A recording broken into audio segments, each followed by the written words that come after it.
Naman po tayo mga kaborloloy, nagbabalik na naman po tayo at tuturuan ko po kayo gumawa ng bracelet na angkop po ngayong taon na ito na pampaswerte. Lagi po tayo doon sa pampaswerte, no? Yung pechay po na lucky charm, ganito po yun. Ang kailangan po natin is string na pwedeng 0.7, pwede pong 1.0. So, wag po kayo gagamit ng 0.6 na ganito. Kasi, mahuna.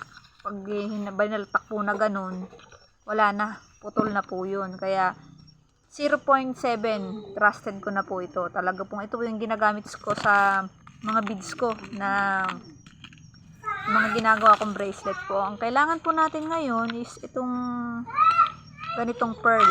Yan po ang gagamitin natin, no? Pearl.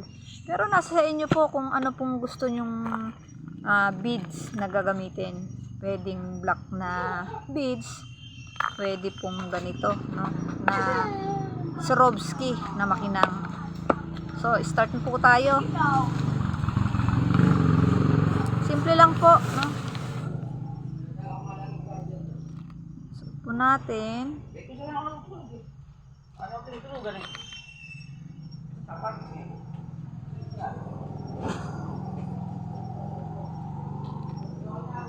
Lagi po tayong busy kasi nakita nyo, ginabi na ako guys sa paggagawa ng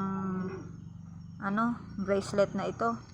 Gusto ko lang kasi na makapag-upload ng panibagong video na update kayo sa akin kung anong ginagawa ko today, no? Kasi kahapon dami nagpagawa sa akin ng ng pangalan. Kaya anong oras na ako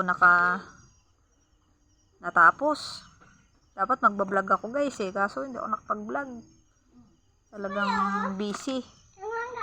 2, 4, 6, 8, 7, 8, 9, 10, 11 guys ang kabilang side.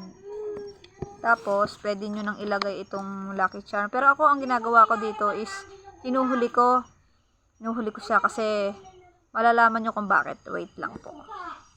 Lagay ulit pa tayo ng 11 ulit na 11 po ulit na pearl, no? Gamit ko nga po pala, hindi ko nabanggit, no? Ang gamit ko po pearl na babasaging pearl. Pero fake po siya, fake pearl. Hindi po siya totoong pearl, no? Imitation lang siya. Pero mabigat siya. Kasi minsan may ginagamit akong pearl na yung plastic, magaang. Pero itong pearl na pong nagamit ko ngayon is mabigat. Parang siyang totoong pearl. 2, 4, 6, 8, 10, 12, 14, 16, 18, 19, 20. Yan, 20 po. Pwede na po sa 20. Sa mga pitit lang po ito.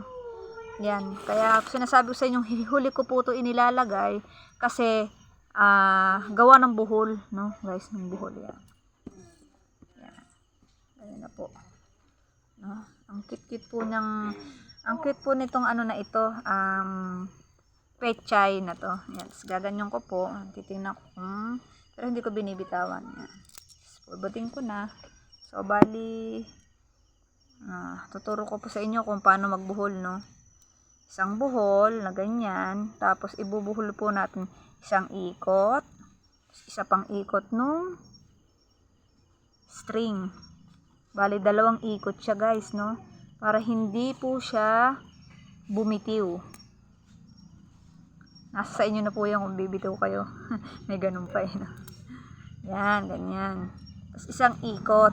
Isa pang ikot. Pero, kahit hindi na, no? Yan. Sa akin kasi, isang ikot, 2 ikot, tapos, yung ikot po niya, talagang hihigpitan yung gano'n, no? May panggigigil. Yan, gunting. Kailangan din po natin ng gunting.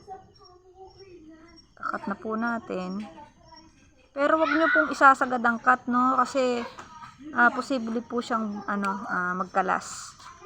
Guys, tandaan nyo po. Tapos ito, hindi po nawawala ito, no? Yung shoe glue. Kasi ito po ang gagawin po natin dito sa shoe glue is lalagay po natin dito sa buhol, kaunti po, no? Parang ganyan. Tapos yung buhol po na yan, hihilahin. Ilalagay nyo po itong design sa loob ng buhol. Ipapasok nyo pala yung buhol sa loob ng pecha. Yan. Ngayon, titigas na po yun doon sa loob. So, kahit i-stretch nila yan, hindi na nila makikita kung nasan yung buhol, no? Nandun po siya sa loob ng ano ba ito? Nakalimutan ko tuloy. Pechay. Ayun, pechay, guys, no? Bali, meron po ako ditong ibang gawa. Ito, may design po siya. Swarovski na gold, na red, na blue. Tapos may design nito, guys, no? Itong pinakita ko sa inyo walang design. So, nasa sa inyo po rin po lagi. Sinasabi sa inyo kung gusto nyo lagyan ng design. Kasi yung ganito medyo mahal. Kaya yung iba hindi na nilalagyan. So, sa akin, may stock talaga ako ng ganyan. Ayan. Marami akong stock ng ganyan. Ayan, pwede pong ganyan. So, ito na po yung nagawa ko na marami. Ito na po yung simple lang na walang design na ganito. Ayan po. Kailangan po natin magsuot laging ng green, no? Tong year na to kasi napakaswerte po, guys, ng green na color. Pang-akit po yan ng pera. Tingnan nyo ako, guys, dati akong mahirap na hindi naman sasabihin yung bang, hindi na akong sinabing mayaman. Ibig sabihin, nagkaroon po ako ng kaunting negosyo dahil sa kakasuot ko po ng maswerteng item, especially po sa totoong pearl. No, guys, talagang sinasabi ko sa inyo, bumili na kayo ng pearl. Hindi po, kahit hindi sa akin, no, sa iba. Napakaswerte po na ito. Ito po yung hahatak ng pera sa inyo, guys. Talaga, yung legit na pearl, merong freshwater pearl na ganito lang, merong black. Kahit basta totoong pearl, hindi po yung ganito na ginawa natin ngayon, today, na fake pearl. Yung totoong pearl. Thank you for watching. Salamat po.